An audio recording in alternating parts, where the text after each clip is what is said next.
So last time we talked about, so Python is a simple language. It is quite literally what you think it is when you read code. There are no, generally it's very readable. There's not much syntactic clutter. That's the good side, but it comes with one cost though.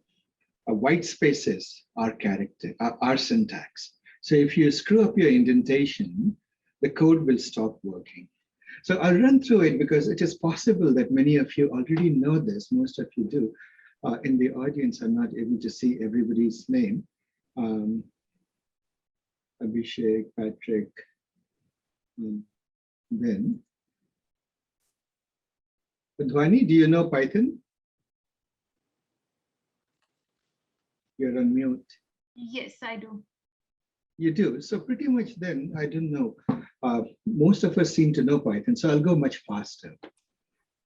So we have, when you assign a value, so as we said, code is best read right to left. You take 5 and you assign it, like x to x is equal to 5. What it means is you have created a variable x and in it you are storing the value 5.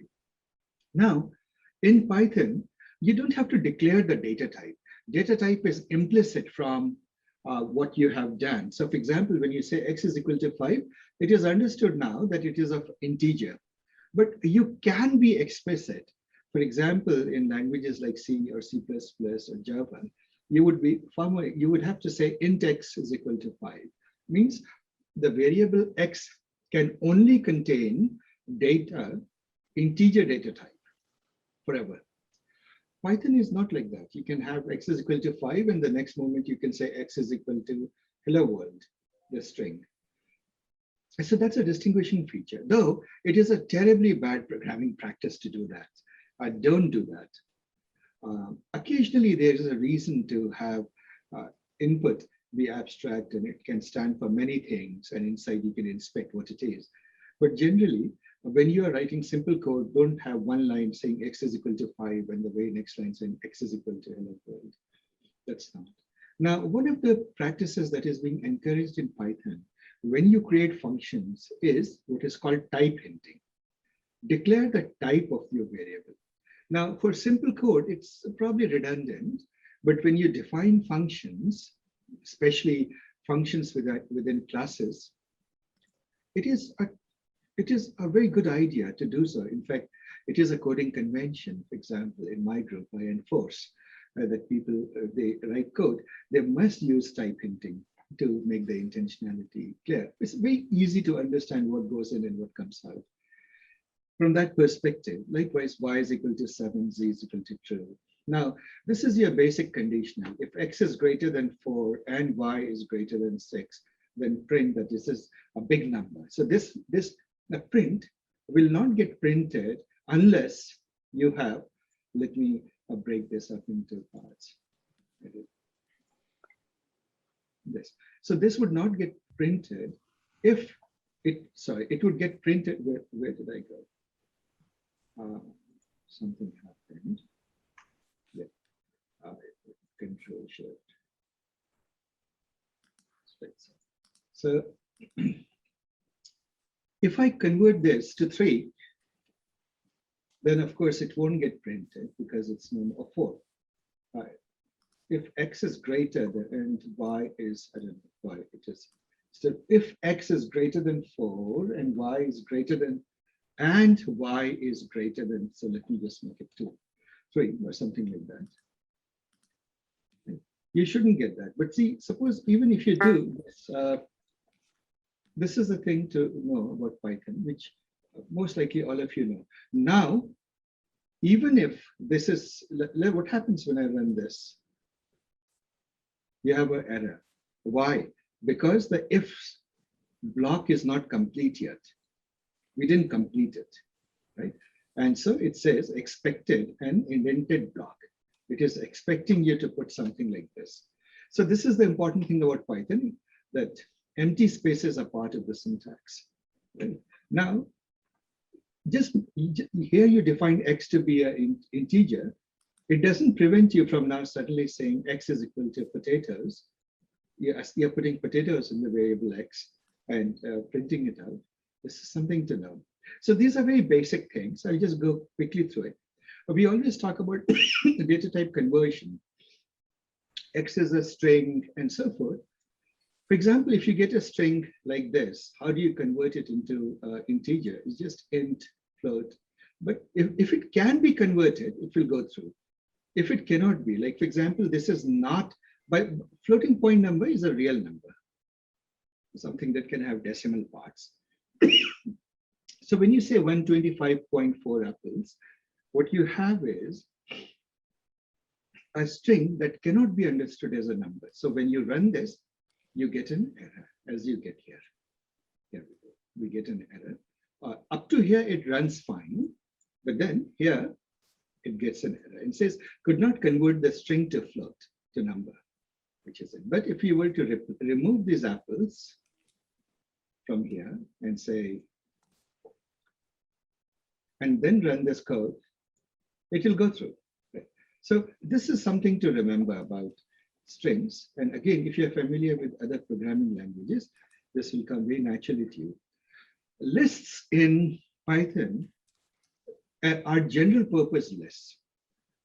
People often think of them in programming as arrays, and it is all right to think of them as dynamic arrays into which you can append, you can do things, but and it's nice. It's very versatile. In most languages, the list data structure will be very versatile because a lot of the time people are using lists in the code. So when you look at this list, you have a bunch of numbers. Now, this is a syntax that not many of you may yet be familiar with. What you do is if you start with the F, it says format the string. In the string, do you notice that between curly braces, I put the word LL, list, list one or something like that, whatever I call it, LL, list. So it will be evaluated as a variable. Whatever the value is will be put here. Right? You could have done it slightly differently. The other way to print in Python is like this. You put the string and then you put a placeholder. And then you explicitly say format the string, and in the first placeholder put the, well, some value, which is here the length of the string. Right? So you have list, its length, its reverse will quite exactly what you think. It will reverse the list, sort the list, will sort the values. And so we can just run this to see what it produces. Very much you will see the list is now this. These are the reversed elements, these are the sorted elements, and so on and so forth. It comes with a lot of convenience methods, like what is the index of 11 in the list? Can I take another list? And you can, when you use the append method, remember you append an item. When you concatenate two lists, like take a list and another list, and the second list follows the first list into one big giant list. The method that you use to remember is extend. You extend a list to do that. So these are syntactical elements. And then you have insert, remove, count, and so on. So how many times is 17 present? So forth. So extend is something that you should know. Now, for example, if I take this thing, what do you think will happen here? LL extend. Can we guess? Suppose I do LL extend, and it is 1, 2, 3, 4, 1, 2, 3, 5, 11, whatever it is. You'll have double of that. We will have double of that, yes. So let's see if that happens. So you notice that it is actually, because we started here many times, this list has, has so many elements because we have added to it so many times. Let me start with the list all over again, so that it looks a little bit simpler. It is very obvious what has happened. Oops, sorry.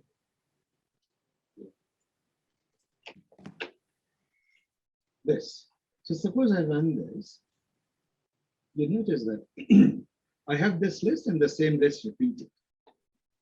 But then in Python, there is another data structure called set. We talked about it in the previous class.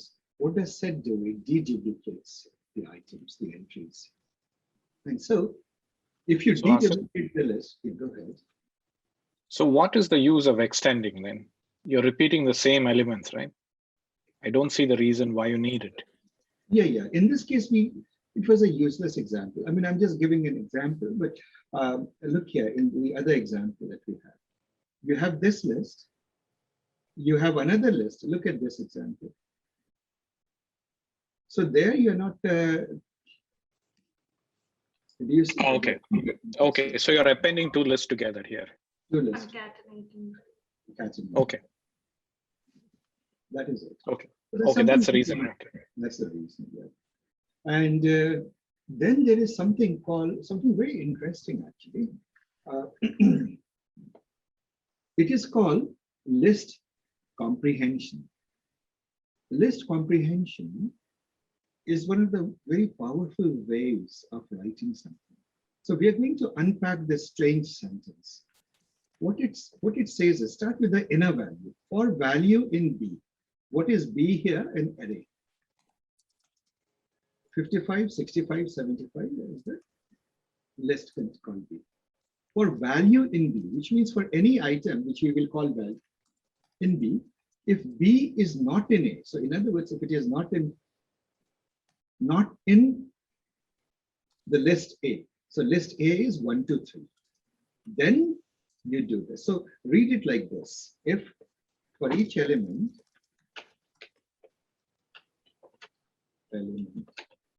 call it value in B, check if it is also present in A. If not present, add to.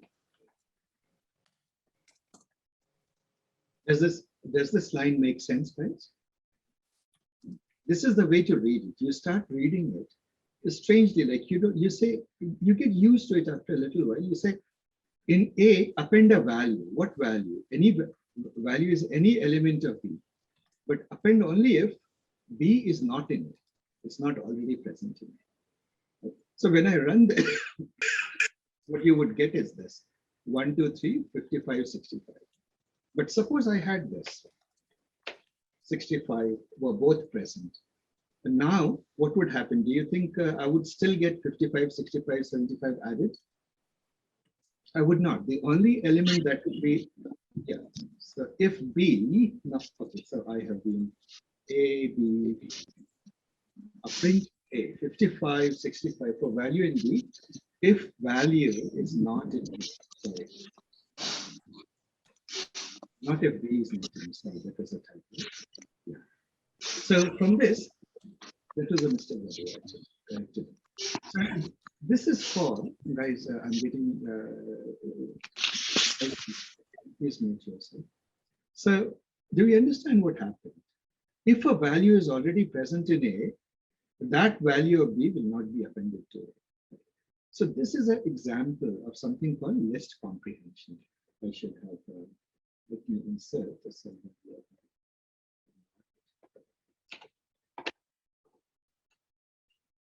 It's a very powerful and much liked feature of Python to be able to write code like this. A very succinct code we write because of that. A text is, of course, text. I won't go into that. Now, I'll go a little bit faster now because I realize most of you have exposure to Java, exposure to Python. So this is it. Suppose we create a random integer. Asif, can we go back to one more thing, the printf that you talked about, right? So could you go back to that again? I have a question. Right, sure. Sorry about going, yeah. Sorry. Where did I have it? This one, let's say. This sentence. So what exactly does the F, you mean it's similar to the C syntax? Okay, let me create a new element to illustrate this point. Okay? I'll create an element here. So after list comprehension, I'll do it. This is text. So this is a text, right? Okay. Now, let's take a value x is equal to 35. And suppose I do this, print text x. Then what do you expect? This sentence followed by 35. It is printing it as a list, right? Effectively. On the other hand, suppose I do this, print this value is greater than what I got. So the question is, how do I substitute? How do I, if I run this code, of course, I'll get the same string here. But suppose I want this to be replaced by the value x. How will I do that? Okay. So there are multiple ways that you can do that. One of the ways is that is popular is you can say the same thing, and actually I should just have copy pasted it. One of the ways that you can say that is by saying dot explicitly. You say format. This is your percentage is kind of a notation. Very Yes, simple. percentage. Yeah. So now you can say this, and you notice that this thing has gotten replaced with this. Now, while this is there, then in Python, even more intuitive syntax was added. It said, why keep it to the end and people guessing? Because sometimes there's a whole list of objects that you pass. If you remember in C, you pass a whole list of objects, percentage this, percentage that, format, and so forth. So, but it is more intuitive if I put it right like this. The value of x is greater. And the function f, this is a reserved thing. This tells that treat this sentence pretty much like the above one. Got it. So F is format, equivalent format, F right? is, it is basically F for abbreviation for format. Okay, thank you. So we move forward. So this is, I suppose, when you learn a language, we all start by writing a first program, something like this. Guess a number. If I give you a number between 1 and 1,000, can you guess it in 10 attempts? Right? And you know that if a person knows binary search, you can guess by halving the problem, because 2 to the power 10 is 1024. So you're guaranteed to be able to solve this problem if you're smart. Right? But it is a good game to play with children. Right? So what you have is a bit of code. So we will walk through the code.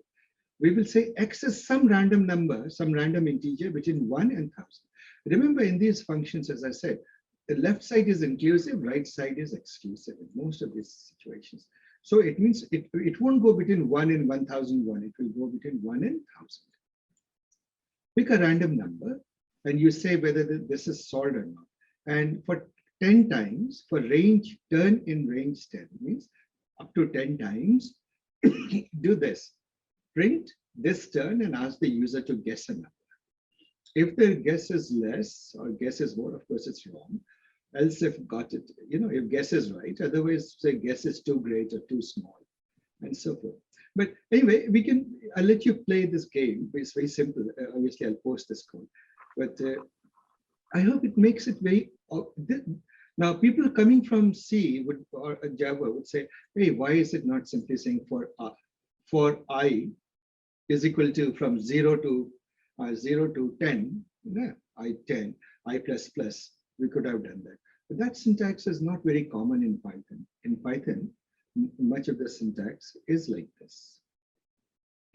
So you say range. When you say range, you can say 1 to 10, but if you don't explicitly say it, it will be from 0 to 10, right? So turn will take on values from 0 to, not 10, 0 to 9. Remember that the last element is kept, and so you have 10 choices.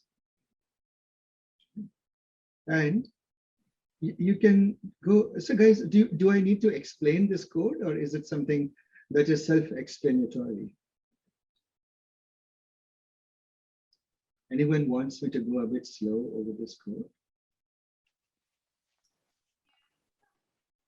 This is all good, Hasif. This is all not good. This is good. So the same thing, how would you do with a while loop? This is again a traditional while loop. But notice that there are no curly braces, none of that. Right? Just a while turn is less than 10. Keep guessing exactly the same code and you play this game. Right? And now let's do something a little bit more interesting. Some of you may have loved, or at least I did, especially in my romantic teenage years, I was deeply in love with Shakespeare's sonnets. So I still love them, of course. So I just took all of the sonnets here. It's a text file. This is text file. The sonnet is all about life and love and so forth. Shakespeare was very much like the Ghalib of the West. So we're going to play with this. One of the basic questions is, how many lines are there in Shakespeare's sonnets? So how would you do that? One of the nice things in Python is to open a file. The syntax couldn't be simpler. You see, you just say open and that's it. Right? And what you get is text, but what you get is itself iterable, like you can iterate over it. You see that for line in text, I don't know if you people can appreciate the simplicity, the sheer simplicity of it, that you can get away so easily in Python. The code literally, if you're not familiar with other languages, you wouldn't appreciate that this is far more easy than doing it in some other languages. Like for example, in Java, it would be a little bit more verbose, isn't it? And so you keep a line counter, and then every time you read a line, you increment the line number, right? So this is counting the lines in the code. Now, this code, the surprising thing that if you come from Java background or something, but Java also now supports that. When you open a file, you get an iterable and you iterate over it to get the lines. So it's getting close. It's all languages are beginning to look, frankly, very, very similar nowadays.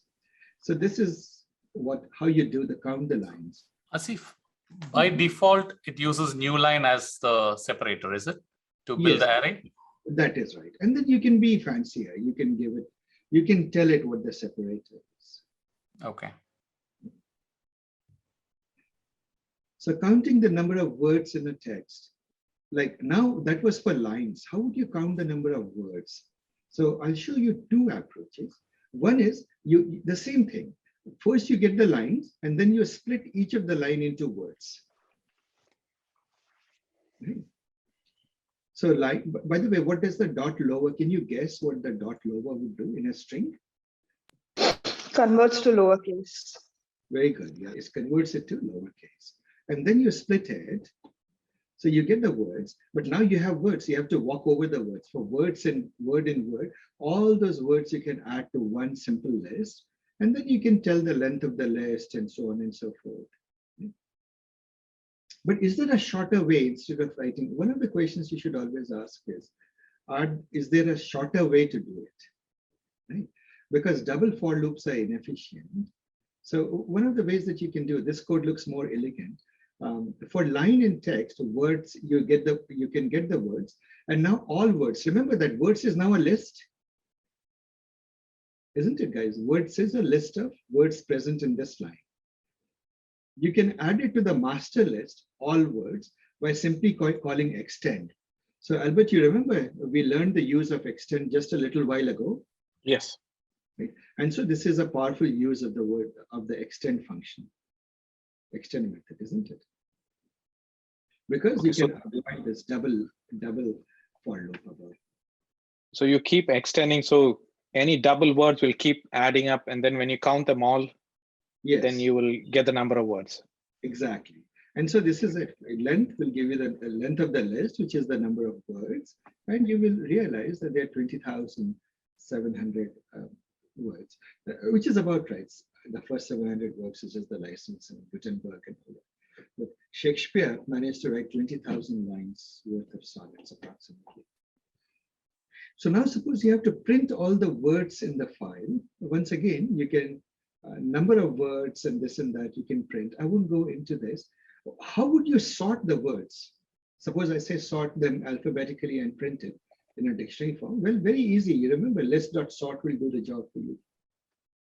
And here are the first 100 words. So, Asif, can you go back to the previous block, the previous cell? Yes. So in that syntax for line in text and for word in line, so initially for line in text, it has basically used new line as a separator and created an array of lines. Yeah. Text is a list of lines. Okay. Then it implicitly understands that for word in line, it is making it, it's tokenizing around space. Yeah, around space. It understands that.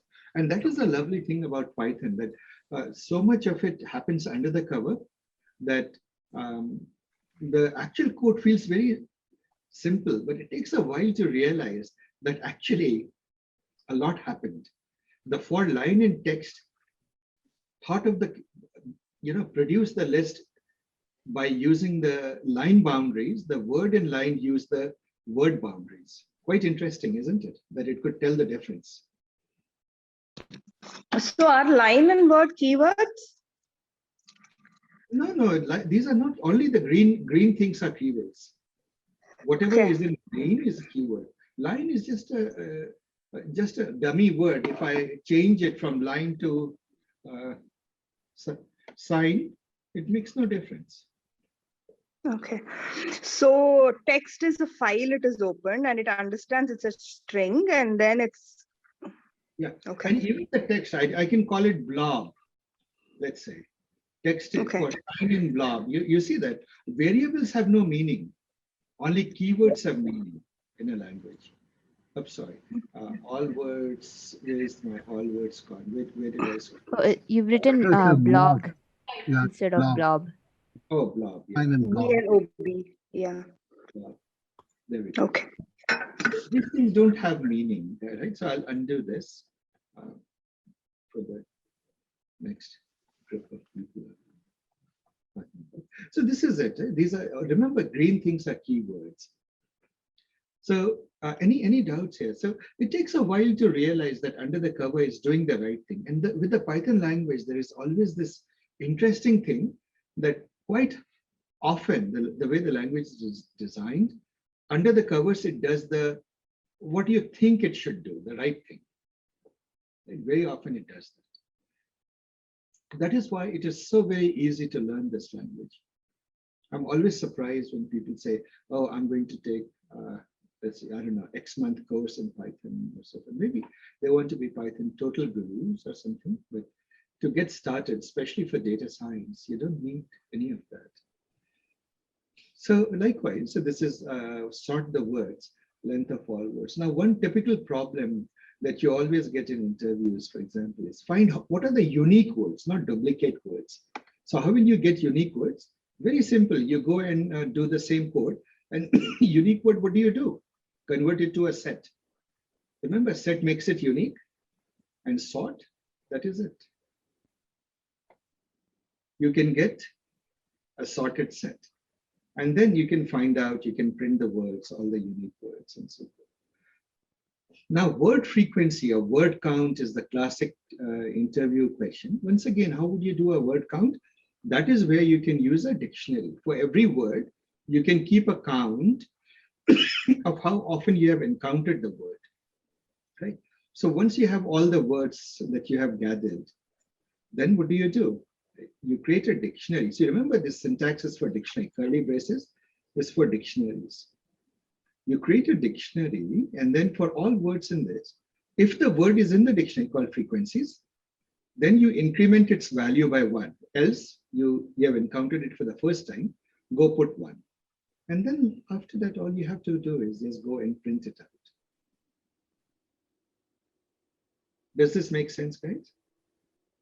Now, this is a little interesting. I have used, without using other libraries, because there are some, collection libraries in Python, but here, without using it in simple form, notice that if I want to sort the dictionary, I have to do this funny syntax. And okay, so this Python has this little twist that sometimes something simple like a dictionary but are printed by keys or printed by values. Like how do you sort it by value? Can become a little bit trickier. In Java also, it gets a little trickier. If you sort by value, there isn't something that's called sort by value. You have to do a little bit of jumping around. So here you're saying that sort by counts and which field to take for each of the key value. It says take the value field and reverse true. Why? Because I want to find and print the top 10 most frequent words. How would I print the top 10 most frequent words? Once I have the frequency table, I can just sort it by decreasing frequency. And that is why reverse is true. And this is the function of sorted. What am I giving? I'm giving it the dictionary, but this is the only complicated part. It is saying that between key and the value, which of the things should I take to sort? And you're saying take value. KB1 is value, right? Key value. Key is 0, value is 1 in the list. Always. What is that? Lambda. Yeah. Lambda is saying, given a, so what happens is, it will say that it will read the dictionary as a list of key values, right? Like if you think of a dictionary like a word and meaning kind of a thing, right? So if you're given the key value, Lambda says that use only the value. So given key value, from it extract only the value. So key value, so a key value would look something like this. So suppose a key value is there, right? It would be like, let me just say hash. A key value would be like the one, let us say, or the 608. Right. Another key value could be and a 556. So what it is saying is that when you are sorting, see, this is the 0th element. The is the, in this pair, in this key value pair, would you agree that if you want to treat this key value pair as a list, the key's position is 0 and the value's position is 1? Yes, sir. Yeah. Okay. Is this clear now? Yes, Asif. Yeah, so this is a little bit, this is the only little complication occasionally you encounter, but usually what happens is that you'll get some libraries and that makes your life easy. So I can print it now, and that is what I'm coming to. So this looks, oh goodness, now I need to understand lambdas and so forth. So then always to your rescue, there is some library. And the library is in the collections package, the collections module. What you can do, so this part of the code is common, right? You end up with a all list, a list of all the words sorted. Now what you do is you instantiate a counter and you just give it all the words and see how easy, how much more intuitive this is compared to the previous, I don't know, I'll just decrease the font size a little bit. Sorry, yeah.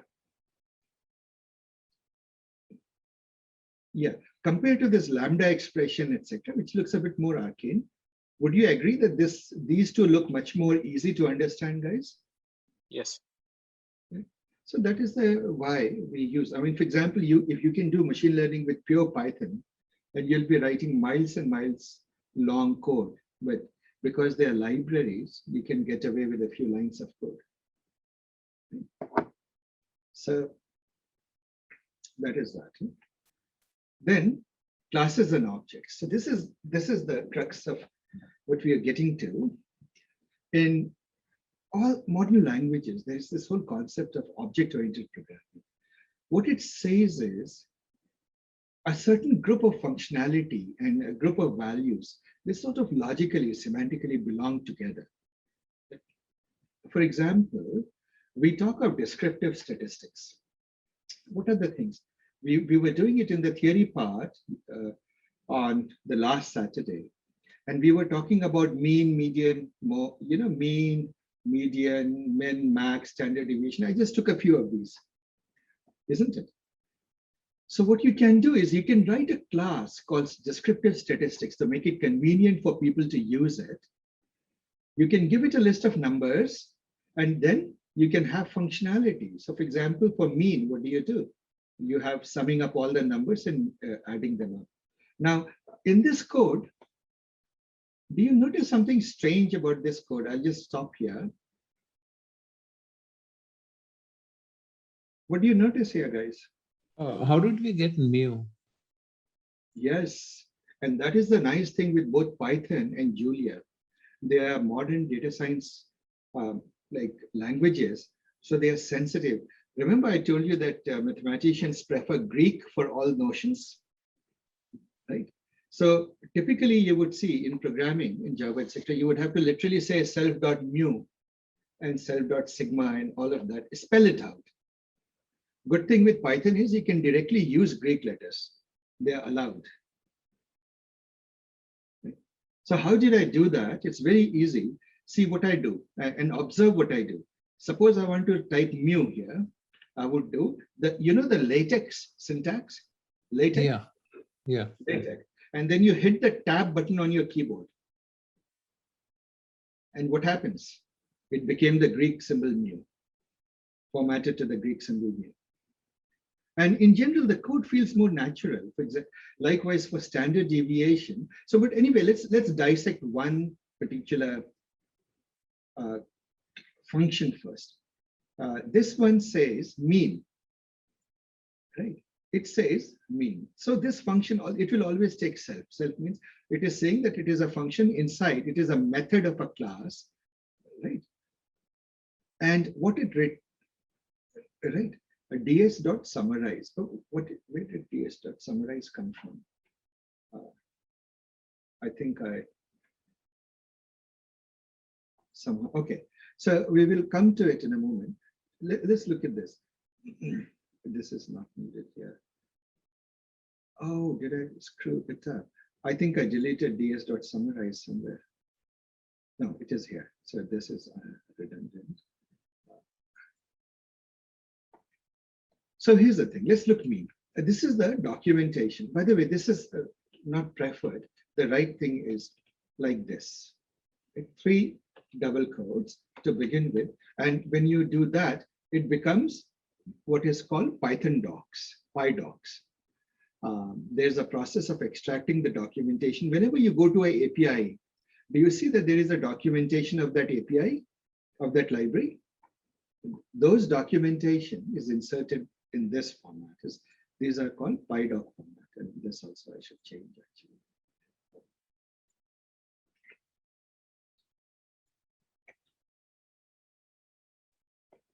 PyDoc. So standard deviation, mean, min, max, median. So is any one of these looking worthy of explanation, guys? Can we look at the sum? What are we doing? We are taking the length of numbers, we are adding them up, and then we are dividing it by n to get the mu. Right? Now you may say, where is mu declared? You don't have to. In Python, you can just say, you can assume that any member variable in the object is the self. This is the self is the equivalent of the keyword this in Java and C++. What is this is self here. So we say self dot mu. So it means that now of descriptive statistics, mu becomes a member variable. Does this need further explanations, guys?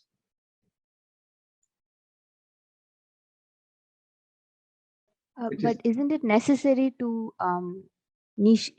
instantiate or initialize it in the constructor, saying No, self.mu? No, not necessary. You can't actually. There is no way to do that.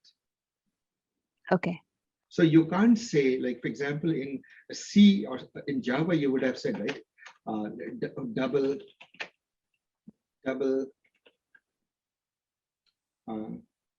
like somewhere, see, outside the class, you would have said not here. You would have said something like here, a private double. This would be, sorry, actually Java doesn't allow Greek letters. Something like this you would do to declare a member variable. Python doesn't allow you that. It just doesn't allow you to do that. It says that it will understand what the member variables are by reading your code. Okay. You can do that for some special things, you do that for especially when you do something like slots, and I'll talk about slots, but usually you don't do it otherwise. Hey, Asif. Yeah. Some people were asking for the notebooks, so they wanted to kind of write along and things like that. So Oh, yeah, maybe sure. next time if you're ready, you can share it. Of course. All the notebooks from yesterday, day before, Saturday, I already shared on the website. And these Python notebooks also I'll share. Okay. I'll put it, Thanks. so since almost all of you, in fact, all of you are from the workshop itself, so I'll just post it to our regular class portal. Right. So one of my friends, he joined in, so that's why he was asking. So, Oh, definitely. Oh, definitely. okay. Definitely, he can. All of these notebooks are meant to be played with, so by all means, take it. So min, median, max. So what we are doing is, now what is the beauty of it? When you create a class, and see here, I'm describing a function that will print out all of these values. So what it leads to is format. You can ask you can do descriptive statistics on some number. Let's say you have this number, right? Now you do descriptive statistics on this list. Then you can ask it for mean, sigma. Do you see how it is? Right? You can ask for it. And by calling the mean method, this STD method, and so forth. By the way, these are toy examples. They don't take it too seriously. And the beauty is that when you say ds.summarize, just call this method very elegantly. And this is what you do. It can now start producing numbers. Not terribly, I mean, obviously this is toy code, but you get the point. One thing I've always liked about Python, especially within the Jupyter notebook, you can put your Greek letters there and it makes the code readable. It's a little harder to do it with PyCharm. They still don't support it, but I'm told that Visual Studio Code, VS Code has started supporting Greek letters in the editor.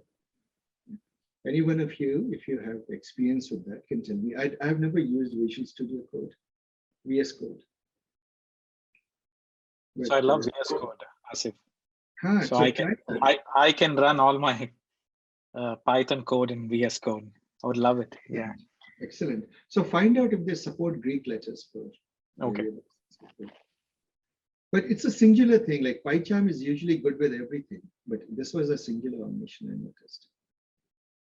So descriptive statistics and so forth. So now what happens is you can use it in your code, all sorts of places where you want to do descriptive statistics, you can do that. Now comes an interesting fact: columns, describe, descriptive, DS summarize, so forth. I won't do more of that. Now, this is about subplots and so forth. I'll come to that in a little bit. Let's go develop complications slowly. Where should I go to see the directory? Yes, let me take the next simple thing. NumPy, I suppose NumPy. Do I need to talk about NumPy, guys, or are you all now reasonably familiar and it doesn't need further discussion? Okay, I'll talk about it briefly. See, Python lists are good, but they don't follow very intuitive mathematical operations. For example, suppose you have the length of some objects and you have the width of some objects. If you want to produce the area of the objects, pairwise multiplication, you can't do that. If you try to multiply the list, those lists are not sort of math aware in some sense. And what you end up with is this sort of an error. Cannot multiply sequences by non-int and so forth, right? So, but you can find the perimeter by adding the 2 up and so forth. Now, the way data science works in Python is, there is a very mature Fortran library, BLAS, basic linear algebra system. And then there are other things, the Atlas and so forth, LinPack, LAPACK. All of those have been surfaced in Python as NumPy and SciPy. So NumPy gives you the n-dimensional array and all its operations very elegantly. And SciPy gives you a lot of statistical operations and many, many things. Most of linear algebra comes to you from SciPy, right? A lot of them. So this is it. For example, look, the same thing, how elegant it was, the same list that was here, length and width elements, you convert them to NP arrays, NumPy arrays. Once you do NumPy arrays, the same multiplication which was failing for Python's native lists works now. When you print the list, it comes out, right? Now you can also, I should also say, maybe it's premature at this moment, NP.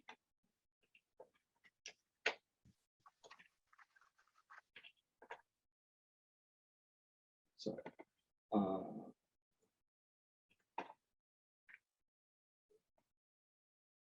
NP.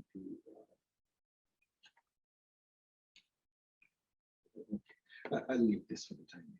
I'll come to it. So you can do this operations much faster. More than that, it is not just convenient, it is orders of magnitude faster, like thousands of times faster than Python. You can't beat the performance of Fortran ever. Right? So any operation that you can push down to Fortran, you want to push down to Fortran and C. Right? And in fact, most of the data science that you do, Python, you don't do it in native Python. You use Python code to just push down to those mature libraries that exist under the cover. So Asif, so that's the reason like we use broadcasting? Yes, yes. So that we can use the underlying library? Absolutely. That is why you do broadcasting. And vectorization and everything. All these things are best done in NumPy, not as list. So one basic thing is if you're using lists for numbers and operation with numbers, you shouldn't be. Right? Data scientists should not be using that. They should be using NumPy, SciPy, and of course, all the other data science libraries. And these things come with all of these things. You know, they, for example, they understand mathematics. So here is an X. It is a matrix. Do you notice that we created this matrix here? It is not just an array now. Do you see? This is a matrix now. Y is also a matrix. And so you can create n-dimensional arrays, not just a simple array. The NumPy allows you to create matrices and stuff. And you can be adding them as though you're doing simple mathematics. Do you see this? Add, subtract, multiply, divide, square root. All of those operations you can do, and you're doing it with matrices. You're doing it also as a dot product. Like you can do dots, right? NP sum. Transpose of a matrix, just say dot T. Capital T will give you the transpose. So Asif, what's the difference between element-wise operation versus dot product? See, element-wise multiplication of two matrices is called the Hadamard product. It is used very infrequently. In fact, in deep neural networks, it is used. But I'll show you the difference between the dot product and NP dot. Is it with respect to the output we get, a scalar versus vector, or? No, it is the fact. Yeah, that is also there. But fundamentally, what is important is the operations are entirely different. Maybe I'll just illustrate it with that point. Suppose you have x is equal to 1, 2. Right? Y is equal to 3, 4. Right? Now, so, oh, sorry, NP dot.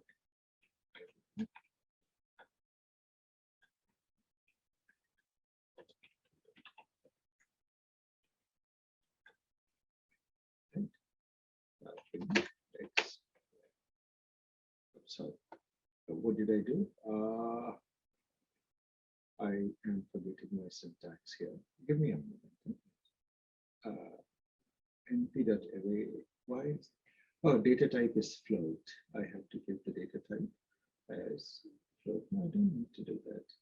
Why am I having to do it? So np.array to something or the other. No, this should have worked. I screwed up something. Oh, because I have not initialized this. Sorry. This is correct, but I have not done import of NumPy. I should do the import of NumPy. Import NumPy, length is not defined. Okay, we will skip the fact, but NumPy has been imported here. Let's run this. So you see that, right? X and Y are 1, 2, 3. Now see what happens when I do product.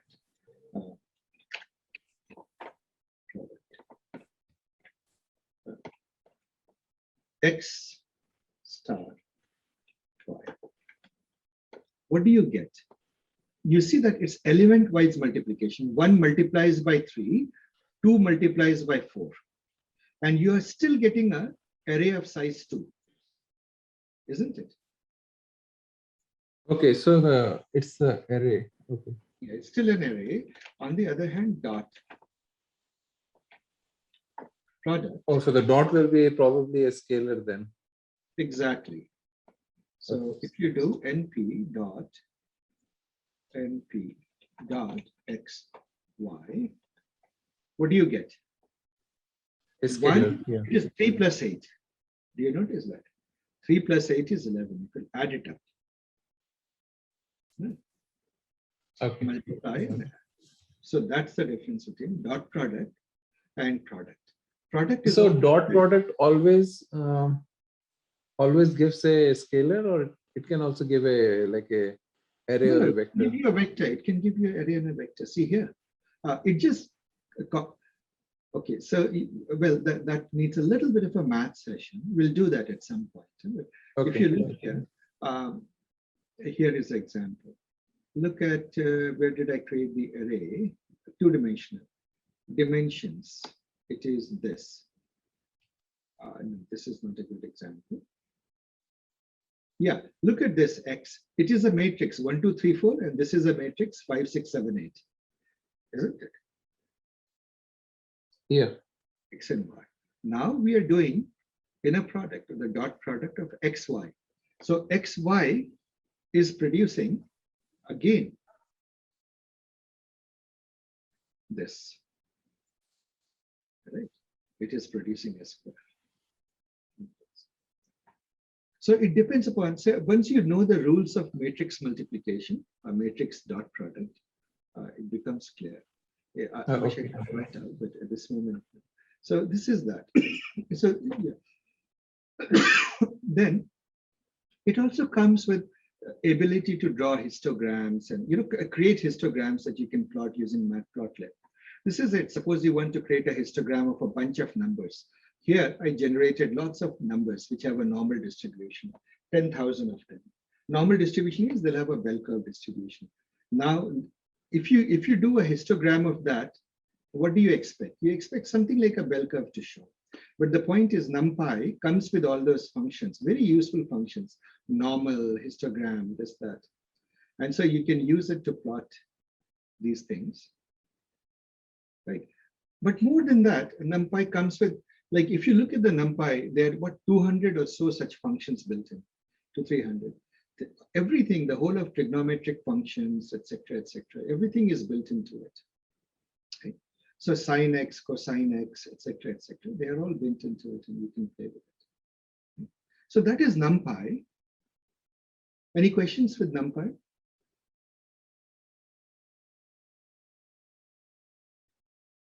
Then I just got confused with the dot product of the two things and how you got scalar. I understood, but how about you got a matrix out of the dot product, right?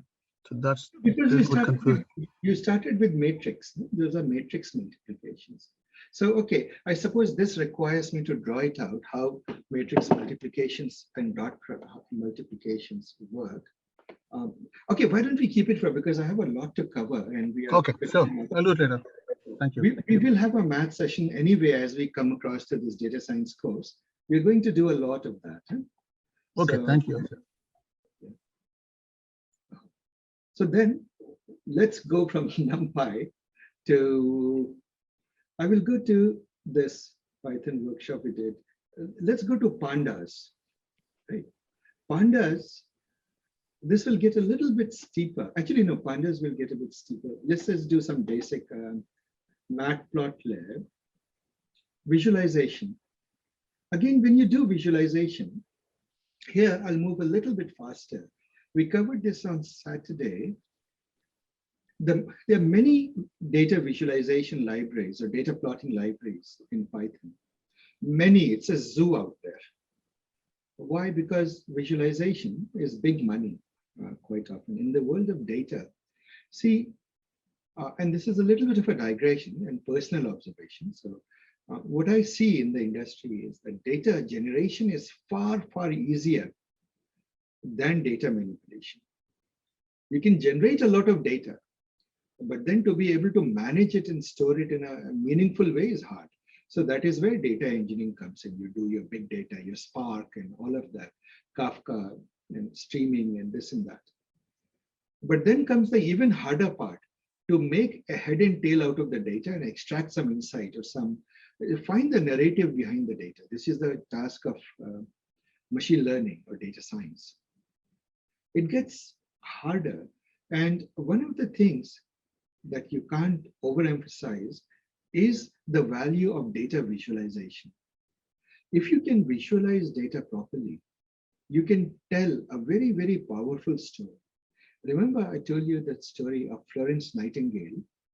I don't know if did I tell you the story of Florence Nightingale?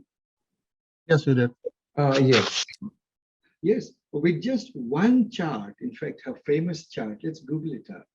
It is also in my book, by the way. Some of you are reading the book that I'm writing on this. So, but I will, on this laptop, it doesn't exist. Right? Rose chart.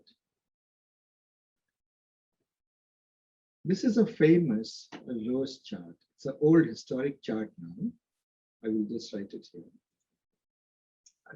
I'll see it here. Oh.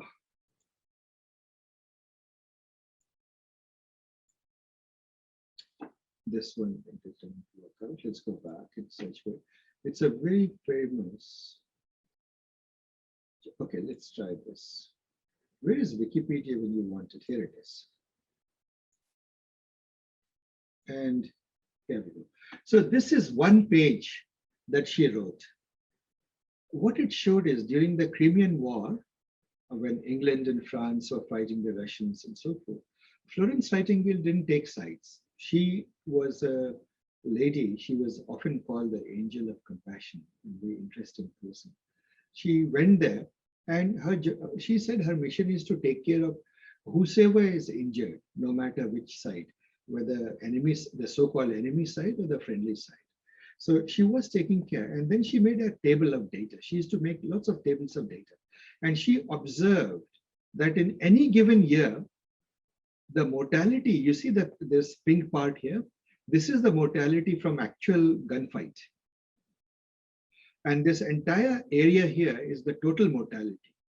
So she found remarkably that the chances that in a battlefield you would die of actual battle wound on the spot, or you would die from being shot or being killed, is very, very small compared to the fact that you'll die from other causes.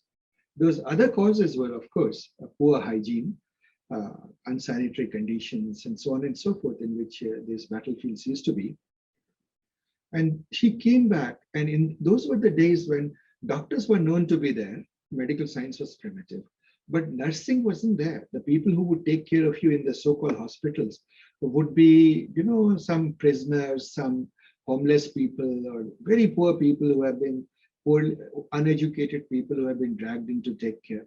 So the hospitals in the modern sense didn't exist. And it was Florence Nightingale who, with one visualization, she petitioned the government and created awareness and literally started the whole profession of nursing and the modern hospital, the concept of taking care of patients in very sanitary conditions. So the power of visualization is that. You may say that, well, that was a one-off thing. It wasn't. Even today, I find that people who can visualize data beautifully, very beautifully, but they can, from experience, they rise up very fast and they can command whatever. They form consulting groups. And I have literally seen and heard of people charging millions to come and create those very, very beautiful, meaningful, not just pretty, meaningful visualizations around the data, because business is trying to figure out what is happening. The data has that story, but you talk to most data scientists and they will talk in very arcane language, right? They'll say this and that model and this and that, but then one guy will come and he'll, in a very intuitive way, explain it all through some pictures. Right? That is the power of data visualization. So you will notice that when in my workshops, of course, I tend to not just use the baseline visualization. I tend to push you guys towards techniques to make your visualizations professional grade. Okay? And so you notice that. So I will go through this matplotlib, which is a basic library. You can import it. You can also do it with Seaborn, but I won't do that. There are certain parameters you can fit. By default, the pictures, you don't know what size it is. It's good to give the size. It's good to give the sizes. Also, not necessary, but I tend to use LaTeX.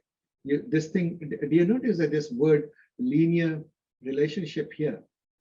It looks publication quality typesetting, isn't it? Because it has been set like that. It has been set using LaTeX. It is the same fonts used by your ISLR textbook. And it is in any paper that you publish in a big journal, they expect you to conform to this standard, to this convention. So anyway, we'll come to that. So suppose you want to make a scatter plot, most of these parts you can ignore.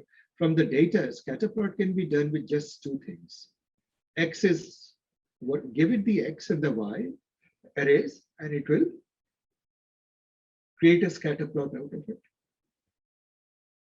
Right? But any scatter plot, like for example, this data set 2 that you guys have access to. Now, given this, you can go further from this basic scatter plot, which was data set 1. I can do another data set I loaded, data set 2. You folks may probably remember data set 2 from the lab work we did yesterday. Do we remember that, guys? It's a simple data set that sort of looks like a sine wave. Nothing, for those of you who weren't there, there's nothing special. But the point I want to say is that in very simple language, you see that I have put explanatory arrows and put comments here. Note the curvature here is this. So obviously this is hardly worth noting. This is obvious, but I'm giving an illustration that sometimes you have a complicated chart or plot and you want the user to pay attention to something. So you want to not just have legends, you want to put text right there pointing to arrow to exact locations. And you can do that using annotation, this PLT annotation. It is a function that helps you draw this arrow and put this text, this sort of text.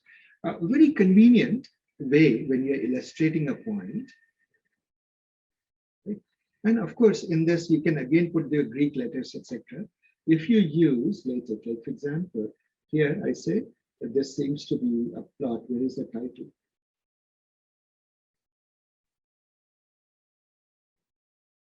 Yeah, this seems to be a plot. This is LaTeX language, which will convert the sine to the right sine function and phi to the phi Greek symbol and so forth.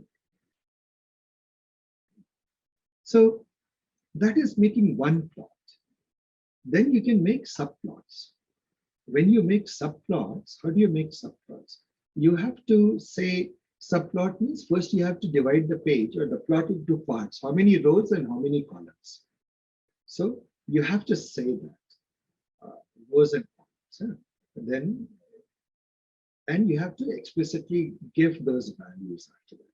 So plot.figure, and implicitly it will pick it up, add subplot at the location 2 by 2. So we are making a 2 by 2 plot at a given index. So four of these things will do, or 4 of these here. So do you notice that I got a 2 by 2 grid? That you do using the subplot function, add subplot. In a figure, you can add subplots. And each subplot can have its own titles, labels. So the syntax is just becoming familiar. There's nothing unusual about the syntax. You just have to know that these syntax this sort of syntax exists and you can use it. Okay? So by the way, these are the plots of the four data sets, 2, 3, 4, 5. Okay? And that is it. So Asif, in your company, right? How do you store all your code? Right? Say you do this Jupyter notebook. Do you put it in GitHub or do Yes, you, is it? we do put it to, like what we do is GitHub doesn't like very big files. We don't use GitHub. We have an internal Bitbucket setup. So what we do is obviously code gets committed there. Jupyter Notebook, actually what we do is so we are very careful that the size of the Jupyter Notebook doesn't blow up. It doesn't contain, like, it shouldn't be 30, 40 MB or something like that. So long as it is small, we check it into the Git. But if it begins to get bigger, what we do is we then hand engineer it. We take all the figures and store it away, but keep the notebook. And then when you pull the notebook out, we pull back the figures from a separate figure file system. Hey, Asif. Thank you, Asif. Hey, It's Asif, good to you do can that. you can add that big file support. There's another addition into the GitLab, I don't know, GitHub or GitLab thing, where it will GitHub has- automatically add that, and you can load files until large 12 gigabytes. That is true. That is true. See, for GitHub, that is true. But we have an internal setup actually. I see. Okay. Setup inside of Git. Yeah. I had a question on the annotation that you showed. Mhm. If you go back, right, that's most likely the point that is of interest. When you Yeah. change, when the universe of points changes, does that annotation point also move along with where you're expecting it to show? And what happens if that point doesn't exist? I mean, See, what I'm saying is, like, say 2 averages, you're looking for something like that. See, in reality, what would happen? Like, for example, here, this is the maxima. Like, if you are trying to get a plot, you'll say maxima. You'll point to this point. So what you would do is these things you wouldn't hardwire. You would instead compute it. You would put you would compute it and then insert it here. While Yes. drawing. So what I meant was that if you say something goes off the charts, does that code blow up with that Oh, point, yeah. or it only shows? No, it just becomes ugly looking. See, with visualization, right, we haven't yet figured out a way, any perfect library, which in the general case works. There is always a bit of fiddling to make a visualization perfect. So it is a part coding and part art, still art. Perfect. I see. And you have to be aware of like, for example, you look at it, right? Do you notice that this same big dots, if I had not made it semi-transparent, it would have looked rather ugly. Yes. Yes. Yeah. But I have suppressed that by making it alpha is equal to 0.5, so that it is not terrible. And we can do that. So this produced this, but suppose I do this, I remove alpha. Let me do that. Now let's run this. And where is it? Oops. PDO to import PD. To go to the first line and run the inputs. Okay. Many things. Okay, on this laptop, I haven't set up the whole environment. So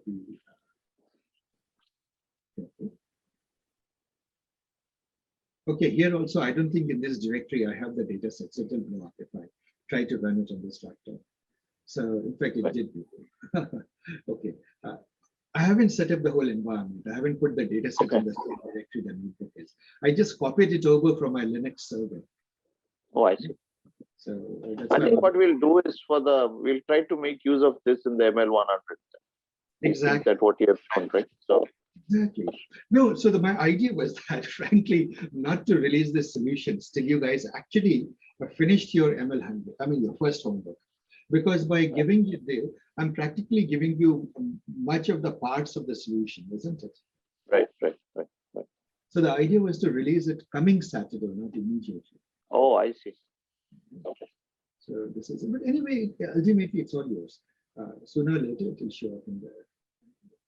this. And of course, I apologize to people who are not part of this workshop. I'll find some way to post it for you. Data sets are all, by the way, just for your reference, the data sets on which this code is running are all there in GitHub. GitHub support vectors, ML100. And then I will send a link to this. It's public. Do you see it here? All of the data sets 1, 2, 3, 4 that I'm referring to are all here. So you can directly give a link to this in this code that I have. Change a link to a URL to this, and it will immediately start working without further ado.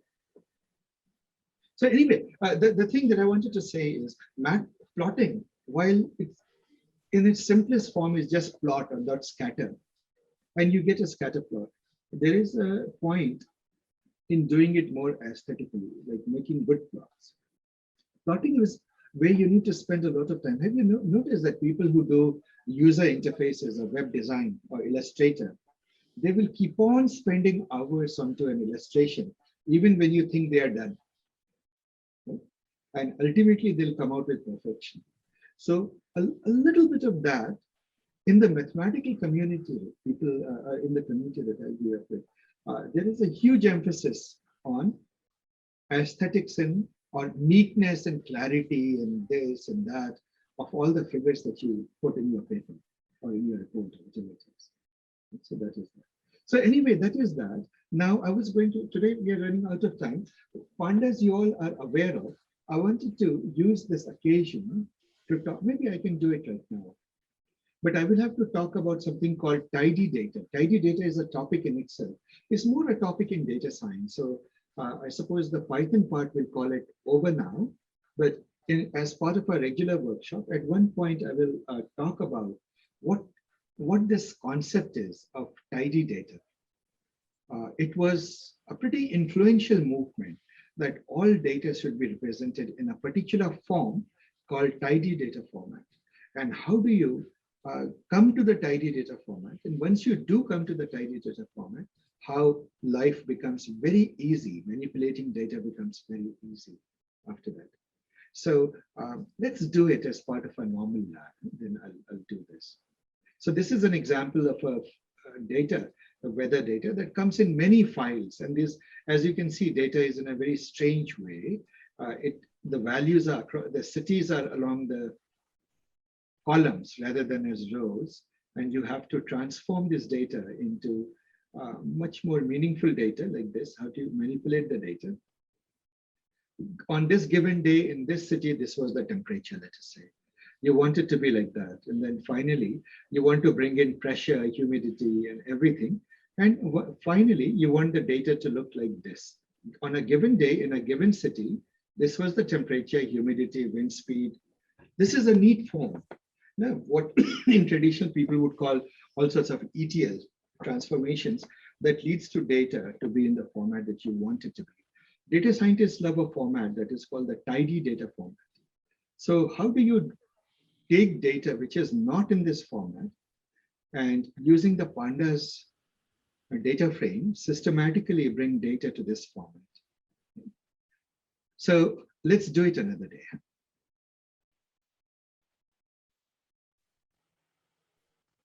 Because now we are straying a little bit far from the basic Python at this moment.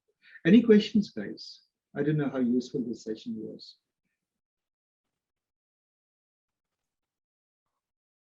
Rasif, is an example of plotting your model line on top of the data that you get it actually like you showed the sine wave and then on top of it you showed that red color line on that, right? Yesterday, yeah, yesterday I did that. Yes.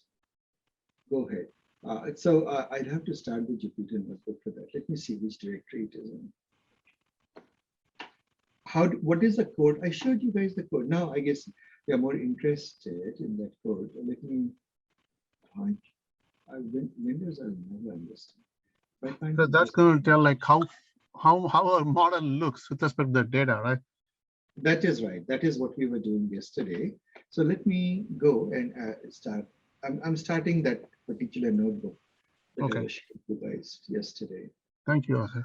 So we can stop the recording because now Python part is over. but let me do that.